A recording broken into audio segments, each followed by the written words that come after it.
Na filosofia de Heráclito, pares de opostos constituem os blocos essenciais da realidade. Em sua opinião, se não houvesse opostos, então não haveria universo algum. Essa é a ideia de união de opostos. Existência implica dualidade. Para que uma coisa exista, deve haver uma coisa oposta. Por exemplo, a própria ideia de branco faz referência a uma ideia oposta de preto. E porque essas duas coisas são opostas perfeitas, suas diferenças são mutuamente calculadas para se oporem. Na tipologia junguiana, que originou o MBTI, há os pares de sensação e intuição, pensamento, sentimento, extroversão e introversão e assim por diante. Em uma visão de mundo que é constituída por uniões contradições à maneira de Jung e Heráclito, uma coisa só tem identidade em virtude de existir em oposição ao seu oposto, e os opostos percebidos são realmente uma coisa só. Nesse vídeo vou falar sobre um dos conceitos mais importantes, ou se não o mais importante, sobre tipologia junguiana, mais especificamente os 4 eixos cognitivos,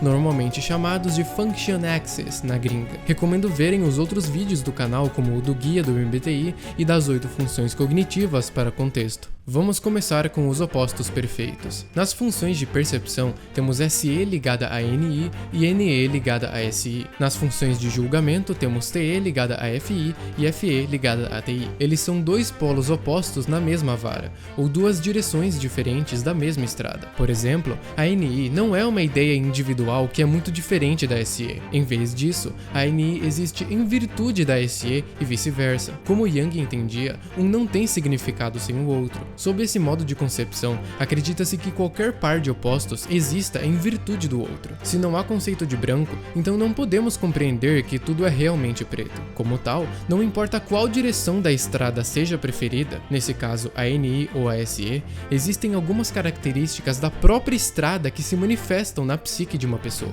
Agora vou descrever cada um desses 4 eixos. O eixo SE-NI representa uma percepção intensa, que tende a comprometer demais ou analisar demais uma área, mas que pode obter uma surpreendente profundidade de insight nessa área. Por exemplo, a ambição da visão tunelada do INTJ, a brutalidade e a franqueza do ENTJ, a devoção do INFJ à criação de um sistema holístico, a franqueza dos ESTPs na superação de desafios, ou o foco incrível do ISTP. O movimento que imagino com a SE-NI começa estreito e pontiagudo no objeto, representando o foco direto no próprio objeto. Isso se expande à medida que recuamos para a psique do sujeito, onde aquele objeto é expandido em uma imagem difusa e associativa que é comparada com centenas de outras impressões e fragmentos na psique. Desta forma, o eixo SE-NI é intensivo ou ampliador, inspirando-se nos próprios objetos e descobrindo todas as suas possibilidades subjetivas, mais ou menos como um retroprojetor exibindo uma imagem ampliada, mas mais vaga do objeto. Com ESTPs e ESFPs, o foco está no próprio objeto, enquanto com INFJs e INTJs, o foco está na imagem vaga, nas possibilidades subjetivas. As ideias e observações deles são afirmadas como proposições da verdade óbvia e espera-se que sejam recebidas com contraposições igualmente assertivas, ou então com proposições que, para todos os efeitos, estão dizendo a mesma coisa e diferem apenas em detalhe. Você está com ele ou contra ele. Assim, tudo é reduzido a um reino unidimensional onde o próprio sujeito corre em uma direção e toda a oposição é similarmente unida contra ele. Mas idealmente, mesmo essa oposição essencial deve ser transcendida, e um ponto não dimensional ou unidade infinita alcançada, em que todas as coisas são explicadas. Sua percepção percorre uma hierarquia de abstração, do caos sensorial puro e não analisado às apropriações de um sujeito que dá significado. E, à medida que se passa do caos ao sujeito, as coisas são continuamente reinterpretadas ou colapsadas em formas mais essenciais, com órbitas mais estreitas em torno do núcleo do sujeito, até que tudo encontre explicação dentro de um único conceito favorecido pelo sujeito. De fato, passado o horizonte de eventos da essencialidade, encontra-se todo o mundo caótico como era, só que agora ele existe em toda a sua complexidade dentro do sujeito. Por exemplo, Spinoza equiparou Deus com a totalidade da natureza, e Nietzsche quis afirmar toda a existência, como era, em uma eterna recorrência. Seu olho atravessa as camadas da realidade aparente para descobrir sua raiz mais profunda. Isso é exumado e apresentado com terrível clareza e força, mas tal cirurgia é realizada do ponto de vista limitado do sujeito e depende do seu contexto pessoal. O SENI opera como um arqueiro, permanecendo em um lugar e disparando seu pensamento o mais longe possível na direção escolhida.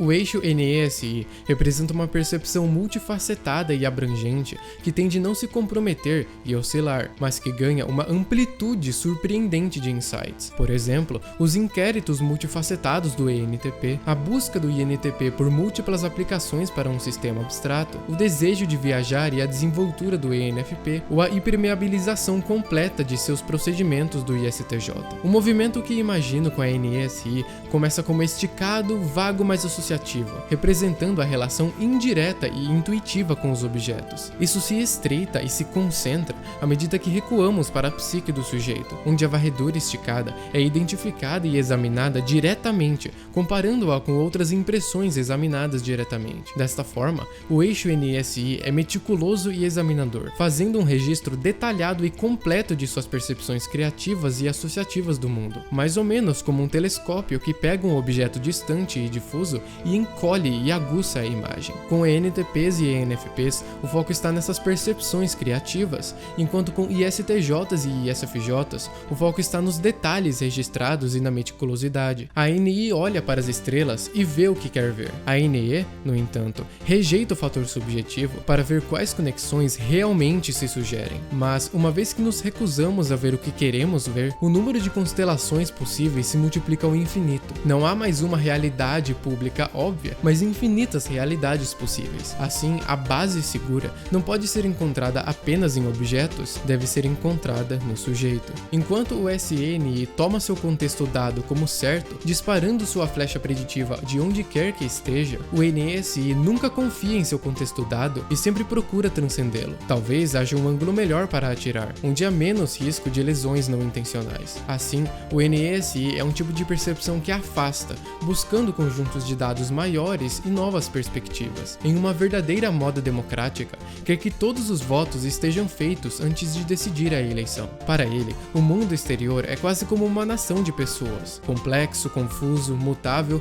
e nada claro ou manifesto à primeira vista. Não é de forma alguma evidente a partir de uma amostra parcial como toda nação se moverá. Traz extrapolações radicais, o crime do SNI, são vistas como injustificadas e perigosas. Seu objetivo final podemos chamar de percepção correta, significando uma percepção que explica adequadamente todas as visões possíveis da realidade. Por exemplo, o objetivo das investigações de Sócrates e o método de desconstrução de Derrida. A percepção correta fornece estabilidade interior em um mundo mutável. O eixo TFI representa o caminho entre julgamentos lógicos baseados em dados objetivos para avaliações de coisas baseadas em sentimentos subjetivos. É o movimento entre um mundo externo de contornos e um mundo interno de sombreamento e valores, ou um mundo externo frio e indiferente comparado ao calor dentro do indivíduo.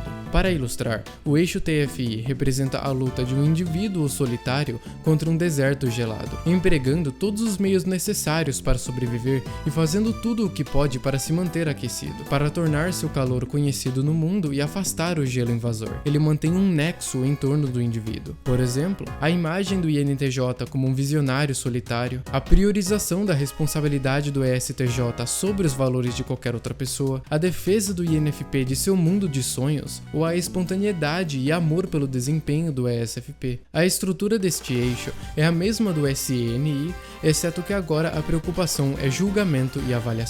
Na verdade, por se tratar de um eixo de julgamento, pode ser ainda mais assertivo e descarado que o eixo SNI, pois o julgamento está mais próximo do reino da ação. No nível extrovertido, refere-se aos traços claramente observáveis das coisas, e portanto, afirma seus julgamentos como se fossem as categorizações mais óbvias e naturais possíveis. Por exemplo, pode-se dizer que o método A é o melhor método porque obteve os melhores resultados mensuráveis, e os métodos B e C seguem depois dele na respectiva respectiva classificação. No entanto, não é inerente ao pensamento extrovertido quais resultados ele deve buscar, ou quais devem ser os parâmetros de medição em um determinado caso. O que falta é o objetivo desejado, proporcionado pelo sentimento introvertido. Assim, os melhores resultados mensuráveis são quaisquer tipo de resultados que o indivíduo determinem serem os mais desejáveis. Os parâmetros objetivos decorrem dessa decisão subjetiva original. Assim, este é um julgamento contextual. Baseia-se nas necessidades particulares da pessoa quando os fez, ou seja, a posição de onde disparou sua flecha. Além disso,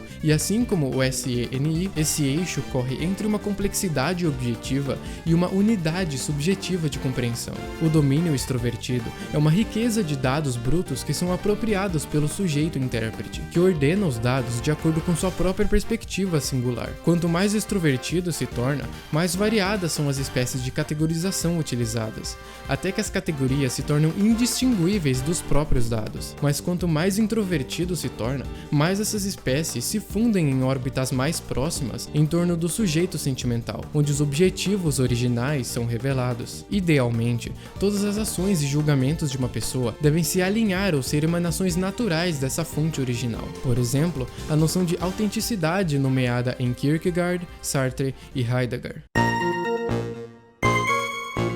O eixo FETI representa o caminho entre avaliações baseadas em sentimentos objetivos para julgamentos lógicos baseados em princípios subjetivos. É o movimento entre o mundo externo de sombreamento e valores para um mundo interno de contornos, ou um mundo externo quente, abafado e carinhoso em comparação com a frieza distintiva dentro do indivíduo. No entanto, para ilustrar o eixo FETI, usarei uma imagem diferente. É como alguém perdido em um país estrangeiro que fala uma língua totalmente estrangeira e a jornada de descobrir e integrar a lógica da língua em si mesmo, para que você pode experimentar o calor da verdadeira interação e se juntar às pessoas. A luta para equilibrar o gelo interno com o sol externo, para igualar a temperatura daqueles ao seu redor. Ele mantém um nexo em torno da harmonia e a equivalência entre a cognição interna do indivíduo e o outro mundo. Por exemplo, as investigações do ENTP para descobrir a verdade objetiva, ou a abstração implacável do INTP, as teorias holísticas do mundo do INFJ, a busca do ISTP para dominar uma técnica, ou o apelo do ENFJ aos valores dos outros. O FETI também considera o mundo externo como uma multiplicidade de vários juízos de valor que são todos estranhos ao sujeito, como o eixo NSI. Os próprios sentimentos do sujeito são apenas um voto dentro de uma nação, e é a totalidade desses pontos de vista que devem ser levados em consideração. Essa totalização é feita pela TI, que formula princípios destinados a acomodar o maior número possível de valores e sentimentos das pessoas. Cada situação que possa surgir deve ser antecipada e explicada pelas leis da TI. Por exemplo, o imperativo categórico de Kant. Enquanto o TEFI procura ser honesto e puro consigo mesmo, o FETI sente a obrigação de fazer o certo por toda a raça humana em geral, até mesmo por todo o universo. O eixo FETI procura viver honesto e puramente em relação a todos os outros. A própria condição limitada de alguém não é desculpa para a ignorância voluntária das condições dos outros. Claro, isso implica que os outros têm as mesmas responsabilidades. O FETI é um julgamento universalista. Por exemplo, a afirmação do padre Zosima de que a salvação